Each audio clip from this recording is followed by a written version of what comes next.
With the final of 3 ball games today, Florida Gulf Coast and South Alabama fighting to keep their season alive and to move on to the regional final and face Florida. Welcome to the NCAA Softball Regionals presented by Capital One. You need to walk it out just a little bit more. Brasher, the first team all Sun Belt for the 4th time, and that one is chopped. Sparkman calls everyone off and just makes the play in time to... Sure, getting hits. I'm okay if they hit me. I know my defense. I know where they're going to be. And they know where I pitch the ball. 1 out walk is Marley Sims' on. And that... Back to Sparkman. Goes to short one. Wiley to first. In time. 1-6-3. Double play for... Things to go, okay, let me get my barrel down for the drop ball.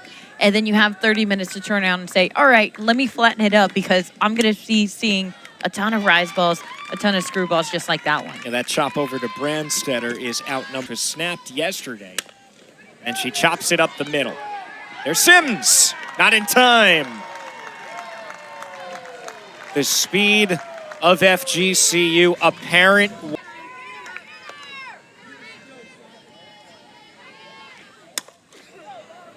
Driven to left, there's Welch underneath, sizes it up, 2 outs. And if you're FGCU, are smaller schools, but so talented, a lot of discipline. Princeton beat Ole Miss as well in Lafayette. That's looked at on the inside corner, first strikeout of the game. Well, you're golden. Out towards shallow right, that could have been tough, but tracked by Meek. Stagner is the first casualty here of... Pitch of this at bat. She has seen those pitches. She knows whenever it comes in, that's the one to turn on. 3-2, driven deep center field. Oaks back. It's gone.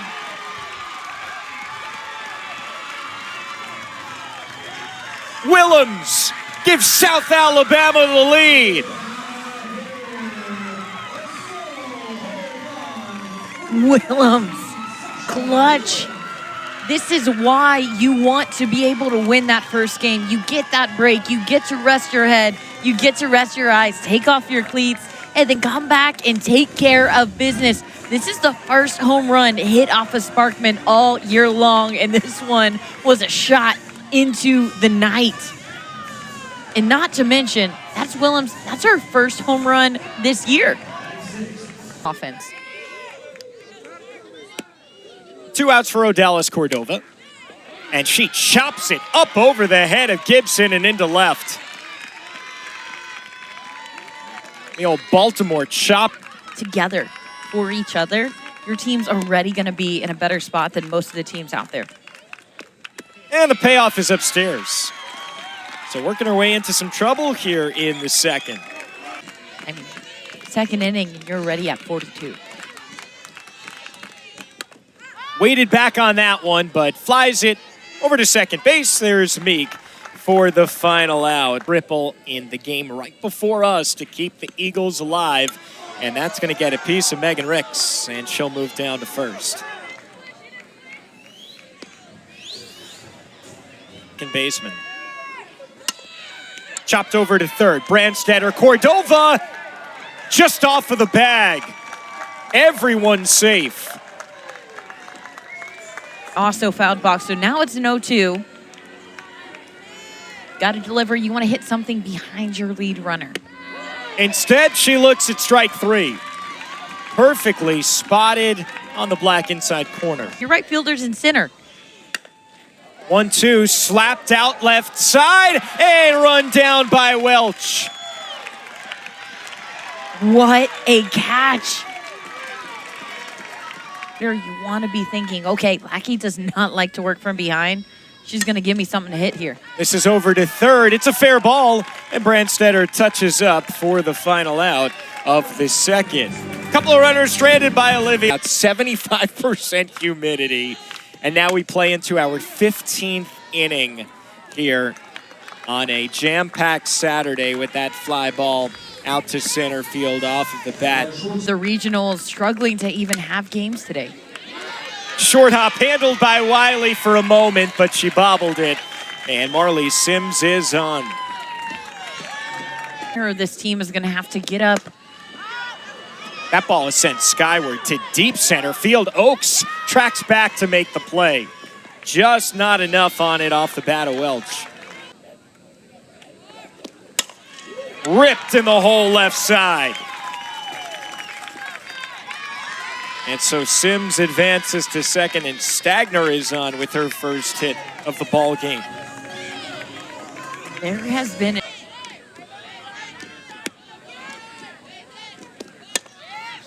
Driven out towards shallow center this time, and on the run, Oakes hauls it in. In a rematch of our 1-0 game. Chopper over towards the left side, and there is Sims for South Alabama, robbing Avery Viancos. And you gotta make that throw that quick. You get to go and play Florida, live to see another day. Up over the head of Sims and the glove as well. And Riley Oakes is on with her second hit. Viancos and Oakes, the way that... The main power threat puts it into the ground. Brandstetter, Cordova 1 to first, not in time.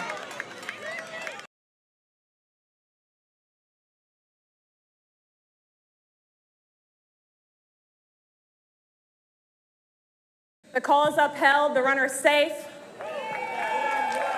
And not only is the call upheld. Shallow left center, Brasher measures and makes the catch. Nothing across for FGCU, fifth inning. Absolutely, and it wasn't until Sparkman went out of the game that they were able to score all those runs. Chopper over to third, Gibson fires across, dug out by Ricks, one away. A good snag by Ricks. A solo shot to Willems in the second.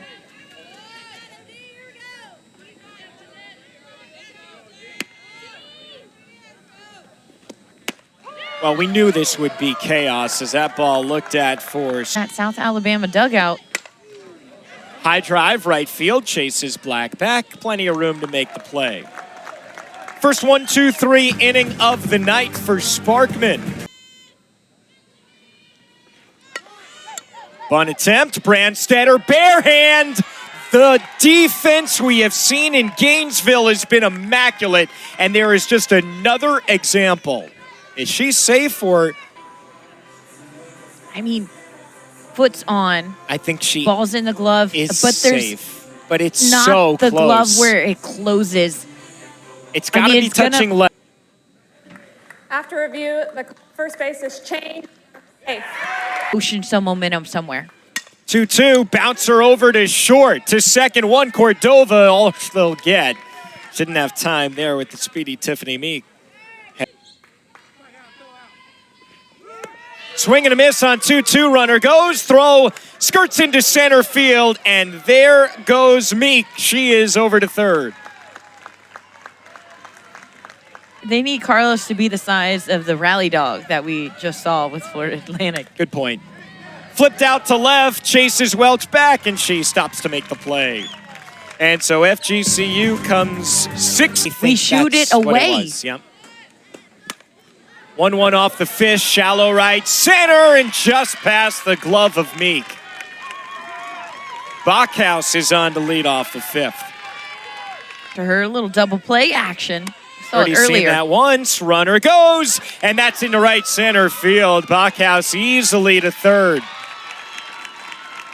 Error from Peterson, stolen base as well from Bachhaus. The bag, but whatever it was, she backed away, clearly trying to avoid contact. Brasher to short. Wiley looks her back and throws just in time to get her. 0-1 bouncer in the hole right side. They're going to come home, try to get the lead runner. Not the play, though, for Meek.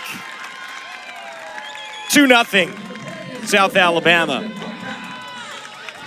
Meek, she's had a tough go of it, but this is so deep in the 3-4 hole. If she's off balance, she's not able to get her body reset. I don't think you want to go home. Wouldn't mind seeing a little back-to-back.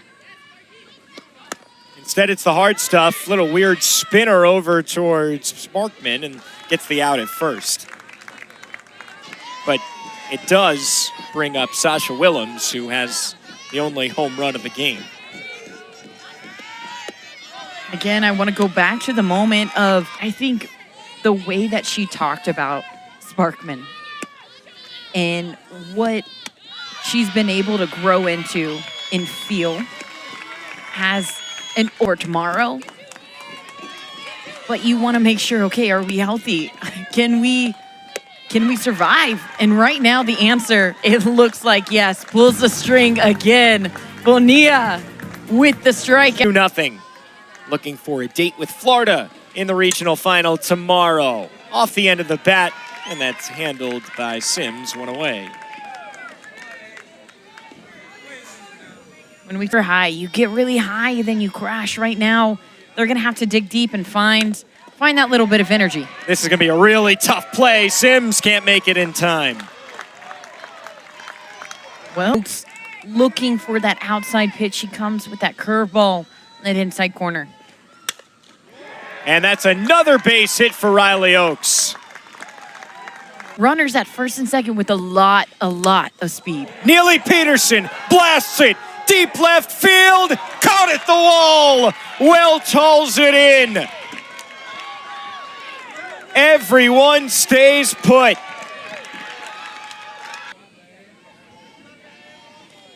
One up the middle, and it drops in front of Cordova. 1 run scores, a second going to third, and now on the throw home, they've got the runner in a pickle. Oakes retreating to third, and the tag applied. A hard one at that by Sims, but she makes the play. FGCU scores 1, but that is all that they are going to get. A long shot down the left field line, hauled in by Welch for the second out, and this is really where things got weird late into the night. RBI single by Nikki Gibson, but then Riley Oakes is caught in a pickle where it goes 2-5-2, now 6. Big tag from Marley Sims. A little aggressive. A little. At home. Then Oakes was like, all right, let's go ahead and head home. Driven to left, there's Viancos, 1 away here. Oval Wildcats to move on to face Arizona in the Fayetteville Regional Final tomorrow. I want to know, of all the people, as Gonzalez, she gets that free bat. Runner goes, throw down to second, taken out of the dirt by Wiley, and she puts the tag right on Gavin. Is spot on. You could hear the dugout immediately yell going. And look at this throw. Perfect. Great job staying down on that ball from Wiley. Getting that short pick, applying the tag late in the game. Slow roller, third. And Gibson takes care of Bachhaus for the final out here in the 6th. Stop me if you've heard this before. FGCU enters their at-bat in the 6th, trailing by 1. Rise to the challenge. They're ready to step up. Long drive to center, chases Brasher back, but she floats and hauls it in. All ball, and not really gapping it at all, and had to rely on their pitching and their defense as that's sent into left by Tiffany Meek, and it will bring home and make smart base running decisions. Emily Sharella pinch hits way behind it, and Meek into second with a stolen base. That is 105. Second, but it's an 0-2 count now for his hitter. 1-2's on the corner, strike 3. Olivia Lackey slow, maybe. I don't think so. Payoff. That time it's on the corner. Olivia Lackey taking no prisoners on that pitch. In the regional final, loser, their season is over. Popped in front and no play for Peterson. Fired it into right field, but no matter. So Mackenzie Brasher is on to lead off the 7th as the top of the order comes up for South Alabama. Being able to be there, backing that up, because Brasher, she's speedy. Bunt attempt right back to Bonilla. Fires to first in time. That's kind of what stood out to me here in Gainesville. High drive to right center field. Oaks still back. Makes the play right in front of the track, but that's going to allow Brasher to move up to third with 2 away.